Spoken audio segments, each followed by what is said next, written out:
हा व्हिडिओ तुझ्यापर्यंत पोहोचला कारण नियतीनं मला पाठवलं आहे. तू हा शेवटपर्यंत पाहिलास तर तुझं आयुष्य बदलू शकतं. एक छोट्या गावात एक आई आणि तिचे 2 मुले राहत होते. मोठा मुलगा शांत होता आणि लहान मुलगा खूप हुशार पण थोडा लोभी. आई नेहमी म्हणायची, दोघेही माझे डोळ्याचे तारे आहेत. पण काळ बदलत गेला आणि घरात पैशाची अडचण सुरू झाली. मोठा मुलगा कष्ट करत होता पण लहान मुलगा शॉर्टकट शोधत होता. एक दिवस आई अचानक आजारी पडली. डॉक्टर म्हणाले जास्त वेळ नाही. घरात सगळं शांत झालं आणि दोन्ही मुलांच्या मनात भीती बसली. आईने दोघांना जवळ बोलवलं आणि एक गुपित सांगितलं. ती म्हणाली, माझ्यावर विश्वास ठेव पण सावध राहा. दोघांनाही काही समजलं नाही पण तिच्या डोळ्यात काहीतरी वेगळं होतं. त्या रात्री आईचा मृत्यू झाला. सगळं संपलं असं वाटलं पण खरी गोष्ट आता सुरू होणार होती. आईचा मृतदेह घराच्या अंगणावर ठेवला होता. गावातील सगळे लोक जमले होते. सगळ्यांच्या डोळ्यात अश्रू होते. मोठा मुलगा शांत उभा होता पण लहान मुलगा थोडा घाबरलेला दिसत होता. कोणी लक्ष दिलं नाही पण काहीतरी बरोबर नव्हतं. अंतिम संस्काराच्या वेळ ठरली आणि सगळे स्मशानात गेले. जाण्याआधी आईचा चेहरा शेवटचा दाखवला गेला. तेवढ्यात आईच्या डोळ्यात एक अश्रू खाली पडला. सगळे थर कापले. हे कसं शक्य आहे? लोक एकमेकांकडे पाहू लागले. मोठा मुलगा हादरला पण लहान मुलगा अचानक मागे सरकला. जणू त्याला काहीतरी माहीत होतं. अचानक आईच्या हाताची बोट हलली. लोक ओरडले, ती जिवंत आहे का? गोंधळ उडाला. कोणी पुढं जायला तयार नव्हतं. मोठा मुलगा धावत गेला, आईचा हात पकडला पण तेवढ्यात लहान मुलगा जोरात ओरडला, स्पर्श करू नकोस. सगळे त्याच्याकडे पाहू लागले. तो घामाघूम झाला होता. मोठा मुलगा म्हणला, तुला काय झालंय? पण त्याच्या डोळ्यात भय नव्हतं. काहीतरी लपवण्याची घाई होती. तेवढ्यात आईचा आवाज हलकासा आला, सावध राहा. आणि पुन्हा शांतता पसरली. सगळ्यांच्या अंगावर काटा आला होता. मोठा मुलगा विचारात पडला. आई काय सांगून गेली होती? आता त्याला समजू लागत होतं की हे सगळं साधं नाही आणि खरा खेळ अजून बाकी आहे. स्मशानात शांतता पसरली होती पण मोठ्या मुलाच्या मनात वादळ होतं. आईचं शब्द सावध राहा सतत कानात घुमत होते. तो लहान भावाकडे पाहत होता आणि त्याला काहीतरी वेगळं जाणवत होतं. लहान मुलगा सतत नजर चुकत होता. घामाने ओला झाला होता आणि तो सतत मागे सरकत होता. मोठा मुलगा पुढे आला आणि त्याचा हात पकडला. सत्य सांग, काय लपवत आहेस? लहान मुलगा थरथर कापू लागला पण काही बोलायला तयार नव्हता. तेवढ्यात एक म्हातारा गावकरी पुढे आला. तो म्हणाला, मला काहीतरी सांगायचं आहे. सगळे त्याच्याकडे वळले. तो हळू आवाजात म्हणाला, काल रात्री मी याला पाहिलं.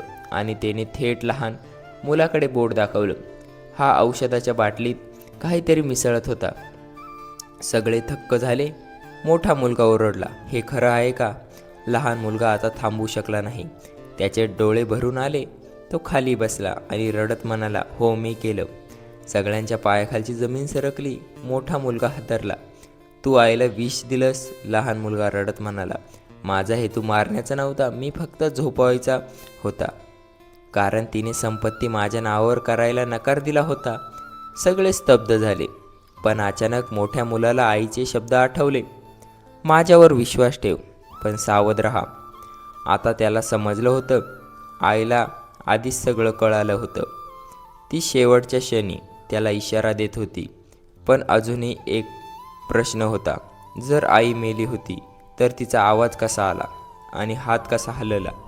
खरं रहस्य अजून उघड व्हायचं होतं. लहान मुलाचं सत्य समोर आलं. सगळे गावकरी रागाने पेटले. मोठा मुलगा थरथरत होता. त्याला विश्वासच बसत नव्हता. तू आईसोबत असं केलंस? लहान मुलगा रडत म्हणाला, मला पैशाची लालसा आली होती. तेवढ्यात पुन्हा एक आवाज आला, सत्य अजून पूर्ण नाही. सगळे गोठले. आवाज आईचा होता. मोठा मुलगा थरथरत मागे वळाला आणि जे पाहिलं ते भयानक होतं. आईचे देह हलत होतं. हळूहळू तिने डोळे उघडले. सगळे ओरडले, ती जिवंत आहे. गोंधळ उडाला. मोठा मुलगा धावत गेला. आईच्या जवळ बसला. आई, तू जिवंत आहेस? आईने हळू आवाजात सांगितलं, मी पूर्ण मेली नव्हते. तो विष मला मारू शकला नाही. पण मला सगळं कळालं होतं. तिने लहान मुलाकडे पाहिलं आणि तिच्या डोळ्यात दुःख होतं. मी तुला सर्वात जास्त प्रेम केलं, पण तूच मला संपवायला निघालास. लहान मुलगा जमिनीवर कोसळला. तो स्वतःलाच माफ करू शकत नव्हता. गावकरी संतापले.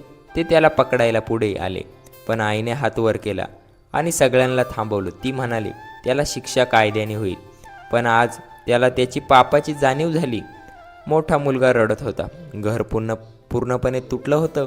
आई जिवंत होती, पण नातं संपलं होतं. स्मशानात गोंधळ शांत झाला, पण त्या दिवसाने सगळ्यांचं आयुष्य बदललं. आईला लगेच दवाखान्यात नेलं.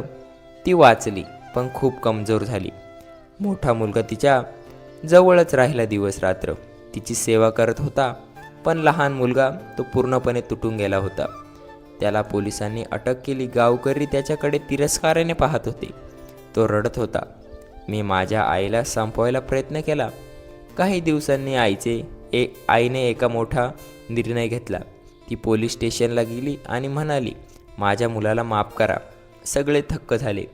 मोठा मुलगा म्हणाला, आई, त्याने तुझ्यावरच वार केला. पण आई शांतपणे म्हणाली, आईचं हृदय असंच असतं, जखम झाली तरी माफ करते. लहान मुलगा आईच्या पायावर पडला. तो जोरजोरात रडत होता. मला माफ कर आई, मी खूप मोठी चूक केली आहे. आईने त्याच्या डोक्यावर हात ठेवला आणि म्हणाली, पैशासाठी माणुसकी हरू नकोस. आईसारखं प्रेम कुठेच मिळत नाही.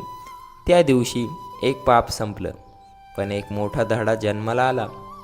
आईवर कधीही संशय करू नका.